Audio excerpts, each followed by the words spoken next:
नमस्ते दोस्तों। आज सुनिए मालती जोशी जी के कथा कथन की श्रृंखला में उनकी लिखी हुई कहानी घर। तो शुरू करते हैं कहानी घर। पिंटू ने पिल्ले को इतनी बेरहमी से जमीन पर दे पटका कि दीपू का नन्हा सा मन करुणा से पसीज उठा। इच्छा हुई कि पिंटू को कसकर एक झापड़ लगाए, पर पिल्ले को गोद में समेटते हुए उससे बस इतना ही कहते बना, ऐसे मारा जाता है कहीं?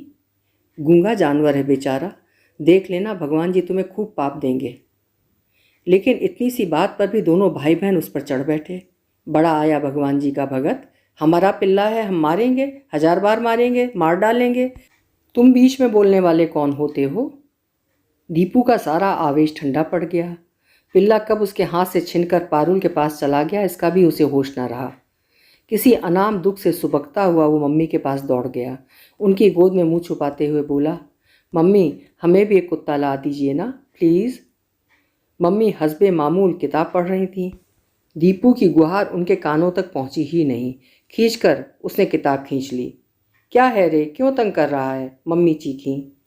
पढ़ते समय कोई परेशान करे तो उन्हें बहुत गुस्सा आता है, पर दिन भर ही तो पढ़ती रहती हैं, अपनी बात कोई कहे भी तो कब। कॉलेज क्या जाने लगी हैं, दीपू की तो मुसीबत हो गई है। अब बोलना क्या बात है? हमें कुत्ता चाहिए, उसने कुनमुनाते हुए अपनी फरमाइश पेश की। लकी है तो वो तो पिंटू का है, तो क्या सबके लिए अलग अलग कुत्ते आएंगे? वो अकेला ही तो घर भर की नाक में दम किए रहता है। लेकिन पारुल पिंटू हमें छूने भी नहीं देते, हमें भी अपना वाला चाहिए। चाहिए तो, पर रखोगे कहाँ? अपना सिर छुपाने के लिए तो ढंग की जगह नहीं, मम्मी ने भुनभुना कर कहा। दीपू ने अपने चारों ओर देखा। मम्मी ठीक ही तो कहती हैं, कितना छोटा सा तो कमरा है। वो तो दीपू की खटिया दिन भर मम्मी के पलंग के नीचे बनी रहती है, नहीं तो हिलने की भी जगह न रहे। नानी का पूजा वाला कमरा तो है, उनकी खाट और ठाकुर जी तो अब स्टोर में पहुंच गए हैं, नहीं तो शायद इसी कमरे में उनकी खुल्ल खुल्ल खांसी भी रात भर सुननी पड़ती। मम्मी तो फिर से अपनी पुस्तक में खो गई थी। दीपू उनकी गोद में पड़ा पड़ा सोचता रहा। फिर कुछ देर बाद ऊब कर वो बाहर चला आया। कंपाउंड में पिंटू के दोस्त जुड़ाए थे, शायद क्रिकेट खेलेंगे। अपमान का घाव ताज़ा था, इसलिए वो चुपचाप बरामदे में खड़ा निमंत्रण की राह देखता रहा। लेकिन पिंटू के पास ढेर से साथी थे, वो नक्कू क्यों बनने लगा? उनका खेल मज़े से शुरू हो गया, फिर वहाँ खड़े रहना दीपू को बड़ा दयनीय सा लगने लगा। वो हॉल में चला आया। गोल मेज पर ढेर सारी पत्रिकाएं पड़ी थीं। उन्हें लेकर वो सोफे पर बैठ गया और तस्वीरें देखने लगा। सबका बच्चों वाला पेज उसने पढ़ डाला, कविताएं रट लीं, पहेलियों के उत्तर याद कर लिए। अब कोई कुछ पूछेगा तो पिंटू और पारुल मुंह ताकते रह जाएंगे। राजा बेटा तो दीपू ही बनेगा।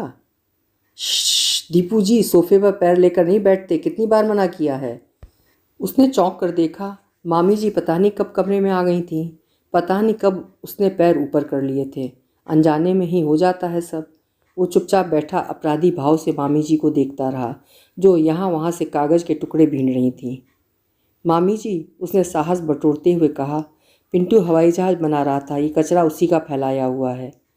कोई भी फैलाए बेटा, डांट तो हम ही को खानी है, मामी जी ने कसैले स्वर से कहा।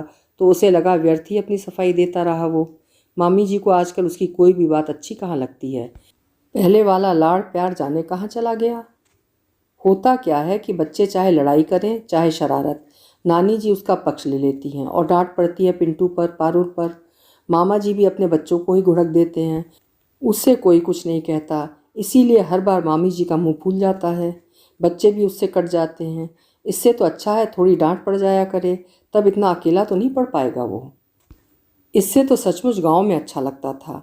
डांट पड़ती तो सबको एक साथ, दादाजी खुश हो जाते तो सबको एक एक चवन्नी इनाम मिलती। तब कुल्फ़ी वाले की राह देखने में कितना मज़ा आता। दूर से उसकी साइकिल की घंटी बजती और सब दौड़ पड़ते। यहाँ तो कुल्फ़ी का नाम भी ले लो तो गजब हो जाए।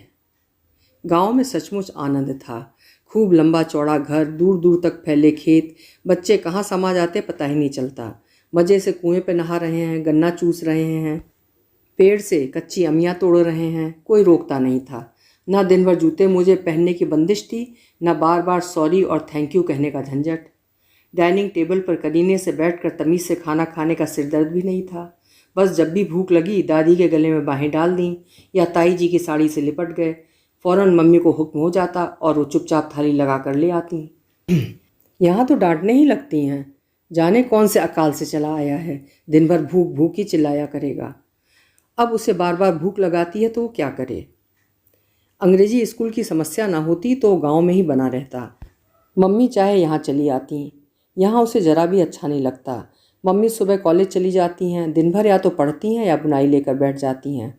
पापा को लंबी लंबी चिट्ठियाँ लिखने का काम और पाल लिया है। अब दीपू को भूख लगती है तो वो किससे कहे। मामी जी के पास जाने की हिम्मत नहीं पड़ती। नानी माँ लाड़ तो सब करती हैं पर उनसे होता हवाता कुछ नहीं, बस बैठे बैठे ऑर्डर दिया करती हैं। मम्मी ने तो जैसे किचन में जाने की कसम ले रखी है। ये भी नहीं होता कि एक आध बार जाकर नानी के लिए चाय ही बना दें। कभी कभार मम्मी रसोई में चली जाया करें तो दीपू की भी पहुंच वहाँ हो जाए। कितने दिन हो गए हैं उसे आटे की लोई से चिड़िया बनाए हुए। भिंडी की डंठलों से दीवार पर चित्रकारी करना भी वो जैसे भूलता जा रहा है। ताजे उबले आलू में नमक लगाकर खाने की बड़ी इच्छा होती है, पर मन मार कर रह जाता है। कढ़ाई में सिकते हुए मूंगफली के दानों की सुगंध से उसके मुंह में पानी भर आता है। पिंटू उसके हिस्से के 4-6 दाने उसे पकड़ा भी जाता है, पर उससे मन कहाँ भरता है। मन में तो यही लगा रहता है कि इस पिंटू के बच्चे ने ज़रूर बेईमानी की होगी। नारियल की गरी कसने के बाद जो सफ़ेद सफ़ेद सा मीठा हिस्सा बचता है, घर पर हमेशा उसके हिस्से में आता था, पर यहाँ तो 3-3 दावेदार मौजूद हैं। उसे पिंटू की तरह झपटना भी तो नहीं आता। मम्मी का डर बना रहता है। फिर पेटू कहलाने की चिंता भी हमेशा सिर पर सवार रहती है। सोफे पर पाँव रख दो तो लोग कैसे कैसे देखने लगते हैं।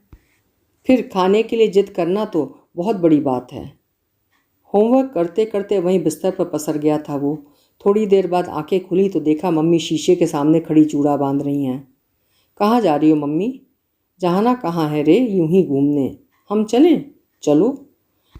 फटाफट तैयार होकर वो बाहर आया तो देखा पिंटू और पारुल मम्मी से झूल रहे हैं। बुआ पार्क जा रही हो, हम भी चलेंगे। और बस मम्मी ने हाँ कर दी। दोनों उछलते हुए कपड़े बदलने चले गए। इतना गुस्सा आया उसे, मना क्यों नहीं कर दिया। उसने मुंह फुलाकर कहा, अरे वाह, ऐसे मना करते बनता है पगले। हमसे कुट्टी है दोनों की। दिन में 10 बार तो तुम्हारी कुट्टी होती है। अच्छा चलो, हम दोस्ती करवा देंगे। दोस्ती तो हो गई पर घूमने का सारा मज़ा किरकिरा हो गया। थोड़ी देर को मम्मी के साथ एक अलग दुनिया बसाने की सोच रहा था, सब चौपट हो गया। अब पूरे रास्ते पिंटू पटर पटर बोलता जाएगा। पारुल तो ऐसे चिपट जाएगी जैसे उसकी अपनी मम्मी हो। पार्क में मम्मी कहानियाँ भी सुनाएंगी तो पारुल गोद में चढ़ी रहेगी। सबसे ज़्यादा मुसीबत ये है कि ये लोग साथ में होते हैं तो मम्मी कुछ भी नहीं खिलाती। घर पर तो कभी जी भर खा भी नहीं पाता दीपू। पार्क में ज़रूर थोड़ी सी जिद कर लेता है। मम्मी फिर कभी कभार ले भी देती हैं, पर ये लोग साथ में होते हैं तो झट घर चुगली कर देते हैं। ना भी करें तो अगले ही दिन किसी का गला खराब हो जाता है तो किसी का पेट। बस मामा जी फ़ौरन ताड़ जाते हैं। कल बुआ जी के साथ पिकनिक मनी होगी, क्यों? वो कहते हैं और लगे हाथ मम्मी को भी एक हल्की सी डांट पिला देते हैं। पता नहीं कैसे लोग हैं, जरा सा कुछ हजम नहीं कर सकते। दीपू को खिला कर देखे कोई। सच पापा में ये बात अच्छी है, खूब खाएंगे खूब खिलाएंगे। मम्मी टोकेंगी तो डांट देंगे, खाने दो उसे, अपनी तरह नाजुक मिजाज मत बनाओ। अब तो पापा भी चाट पकौड़े खाने के लिए तरस गए होंगे। वहाँ तो ये सब चीज़ें क्या मिलती होंगी। वैसे उस दिन तो मामा जी बतला रहे थे कि अब तो लंदन में ढेर सारे हिंदुस्तानी होटल खुल गए हैं, इस तरह का खाना मिलने लगा है।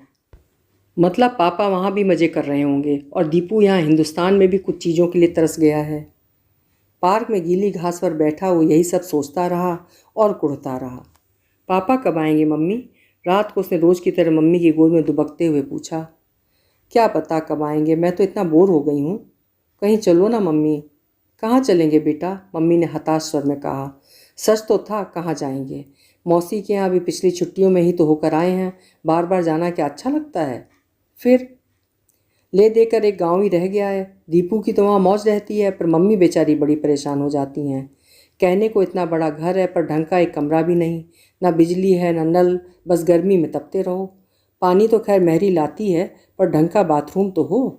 मम्मी हर बार अपना ट्रांजिस्टर ले जाती हैं, पर सुनने का समय ही नहीं मिलता। किताब तो वहाँ छूती तक नहीं, बस दिन भर ताई जी के साथ रसोई में घुसी रहती हैं या गांव की औरतों से घिरी दादी के पास बैठी रहती हैं। खूब आगे तक सिर ढके चुप चुप रहने वाली ये मम्मी कितनी अजनबी सी लगती हैं, कितनी बेचारी सी। ना, अपनी खुशी के लिए मम्मी को परेशान नहीं करेगा वो। अपने घर कब चलेंगे मम्मी? अपने घर पापा तो आ जाएं। पापा कब आएंगे? बस घूम फिर कर वही प्रश्न, पापा कब आएंगे मम्मी? आखिर पापा की वो चिट्ठी आ ही पहुंची जिसका इतनी बेसब्री से इंतजार था। कितना खुश था दीपू उस दिन, सारे घर में नाचता हुआ गा रहा था, अब तो हम अपने घर जाएंगे। मामी जी से आखिर ना रहा गया, पूछ ही लिया, दीपू जी ये घर किसका है, फिर तुम्हारा नहीं है? ना, उसने बेतकल्लुफ़ी से कहा, ये तो पिंटू लोगों का है, हमारा तो भोपाल में है। भोपाल को भूल जाओ बेटे, अब कलकत्ता की बात करो, मामा जी ने पीठ थपथपा कर कहा। पर कलकत्ता की कल्पना उसे गुदगुदा न सकी। उसके मन प्राणों में तो वही पुराना घर बसा हुआ था। पापा जी को लिवाने मामा जी के साथ दीपू और मम्मी दोनों बम्बई गए थे। हवाई जहाज़ देखने की उसकी बरसों की तमन्ना पूरी हुई थी। और वहाँ तो इतने ढेर सारे हवाई जहाज़ थे, वहाँ उतने सारे लोगों में दूर ही खड़ा रहा, पापा को पहचान भी न सका। पास आने पर भी कुछ देर तो संकोच में दूर ही खड़ा रहा। आखिर पापा ने ही उसे गोद में उठा लिया। कितना लंबा हो गया है रे, उन्होंने प्यार से उसे चूमते हुए कहा। वो धीरे धीरे पापा के गालों को छूकर देखता रहा, फिर धीरे से बोला, पापा अब अपने घर चलेंगे ना? पापा उसके लिए ढेर सारे खिलौने लाए थे, फर वाला कोट, रंगीन स्वेटर, तस्वीरों वाली रंगीन किताबें, खुशी का जैसे पूरा सामान ले आए थे। पर सबसे बड़ी खुशी थी तो बस घर जाने की, अपने घर जाने की। पापा आए तो मेहमान नवाजी का एक लंबा दौर शुरू हो गया। कभी किसी के यहाँ खाने पर जाना है तो कभी किसी के यहाँ चाय पर। 2-4 पार्टियाँ तो मामा जी ने ही दे डाली। दीपू बुरी तरह बोर हो गया था। इन लोगों को 2 साल से देखते देखते तंग आ चुका था। अब कोई आकर्षण बाकी नहीं था। लगता था पापा पता नहीं कितनी लंबी छुट्टी लेकर आए हैं, घर चलने का नाम ही नहीं लेते। मामा जी के यहाँ से चले तो सीधे गांव पहुँचे, वहाँ भी तो इंतजार हो रहा था। दादी ने पता नहीं कितनी कैसी कैसी पूजा बोल रखी थी। गांव पहुँचते ही वो खटराक शुरू हो गया। मिलने वालों का यह भी तांता लगा रहा। पापा इंग्लैंड क्या हुआ है जैसे अजूबा बन गए। दादी तो उन्हें ऐसे देखती कि बस। रोज़ शाम को नज़र उतारी जाती, मम्मी कोने से छिपकर हंसती रहती। राम राम करके चलने का दिन आया तो सबकी आंखें गीली हो रही थीं, पर दीपू का मन बल्लियों उछल रहा था। वो अपने घर जा रहा था, वहाँ मेज़ पर चढ़कर हाई जंप लगाएगा, बालकनी पर घुड़सवारी करके मम्मी को डराएगा, रेडियो के सुर में सुर मिलाकर गाएगा। ये सारे काम उसने कब से मुलतवी कर रखे हैं। पर मम्मी के साथ उस कबूतर खाने में प्रवेश करते ही उसका मन बैठने लगा। ये क्या मम्मी, ये अपना घर नहीं है? यही है बेटा, ये कलकत्ता है, यहाँ ऐसे ही छोटे से घर में रहना पड़ेगा। धत तेरे की, क्या सोचा था और क्या निकला। दूसरे दिन ट्रक आ गया था। धीरे धीरे सामान खुलने लगा तो हर्ष और विस्मय से उसकी बातें खिल गईं। वो हर चीज़ को सूंघता रहा। मम्मी छत पर गद्दे सुखाने लगीं तो उन पर लोटपोट होता रहा। 2 साल तक बंद रहने के बाद भी उसमें एक परिचित महक बच गई थी। ये महक, ये गंध दीपू के मन में सोई यादों को तरोताजा कर गई। मम्मी पर भी जैसे जादू हो गया था। दिन भर बनी सवरी लेकिन गुमसुम रहने वाली मम्मी गुनगुनाती हुई काम में जुट गई थीं। सलोटों पड़ी साड़ी और बिखरे बिखरे बालों में मम्मी एकदम घरेलू लग रही थीं। पापा दनादन पैकिंग खोलते जा रहे थे, मम्मी सामान धो पोंछ कर जमाती जा रही थीं। दीपू उन दोनों के बीच फुदकता छोटे मोटे काम कर रहा था। शाम तक किचन सही शक्ल में आ गया था। ड्राइंग रूम भी बैठने के लायक हो गया था। दोनों हाथ ऊपर उठाकर पापा ने एक लंबी सी जम्हाई ली और ऐलान कर दिया कि बाकी काम कल किया जाएगा, और ये भी कि रात का खाना होटल में खाएंगे। घर में एकदम से उत्सव का सा वातावरण बन गया। उसके हाथ पांव खूब अच्छे से धुलवा कर मम्मी ने उसे नए लंदन वाले कपड़े पहना दिए और खुद नहाने चली गईं। पापा वॉश बेसिन के सामने खड़े होकर शेव बनाने लगे। नाइट सूट पहनकर शेव बनाते पापा उसे बड़े अपने से लगे। उनका ये रूप तो वो भूलता ही जा रहा था। जब से आए थे पापा बढ़िया सूट में सजे धजे घूम रहे थे। लोगों से धीमी धीमी आवाज़ में बातें करते पापा, नानी के सामने बड़े अदब कायदे से रहने वाले पापा उसे मेहमान से ही लगे थे। गांव जाने पर सूट तो उतर गया था, पर लोगों बागों से घिरे बुंदेली बोलते हुए पापा बड़ी दूर की चीज़ लगते। कभी दादी की गोद में सिर रख कर लेट जाते तो कभी ताई जी के पल्लू से हाथ पोंछने लगते। उस समय वे बिल्कुल बच्चों के से लगते, पापा तो बिल्कुल ही नहीं। सुनो, मम्मी नहा कर आ गई थी। वो गीज़र ठीक से काम नहीं कर रहा, देख लूँगा भी। गैस कंपनी को कल याद करके फ़ोन तो कर दोगे ना? Yes, by all means. Deepu के स्कूल का क्या करें? मिड सेशन में एडमिशन तो मिल जाएगा ना? देख लेंगे, ढेरों स्कूल हैं यहाँ, कहीं ना कहीं तो मिल ही जाएगा। कहीं ना कहीं नहीं जी, अच्छा स्कूल चाहिए। अच्छा, दूध का क्या करेंगे? डेयरी वाले घर दे जाते हैं क्या? पड़ोस में पूछ लो। काम के लिए भी तो किसी को तलाशना होगा, कोई छोकरा या आया। ओफो, क्या ये सब बात आज की तारीख में ही तय हो जाना जरूरी है। पापा एकदम झल्ला पड़े। और क्या, हर काम मुझे ही करना होगा? कम से कम मेहरी का इंतजाम तो तुम कर सकती हो। अड़ोस पड़ोस में शरीफ लोग बसते हैं, जाकर पूछ लो। मम्मी तो एकदम सुबकने ही लगी। ओफो, पापा ने बेजारी से कहा और मम्मी के पास चले आए। एक गाल पर साबुन का झाग फैला हुआ, दूसरा सफाचट। पेटीकोट ब्लाउज से ऊपर तौलिया लपेटे मम्मी शंकर जी की तरह बालों का जूड़ा बनाया हुआ था। सच देखकर इतनी हंसी आई दीपू को। वो बाहर गैलरी में आकर देर तक हंसता रहा। मन इतना हल्का हो गया था। घर अब सचमुच घर बनता जा रहा था। अभी आप सुन रहे थे मालती जोशी जी की लिखी हुई एक कहानी घर। कहानी आपको कैसी लगी कमेंट बॉक्स में लिखिएगा। फिर मिलेंगे किसी अच्छी सी कहानी के साथ। आपका समय शुभ हो, मंगलमय हो।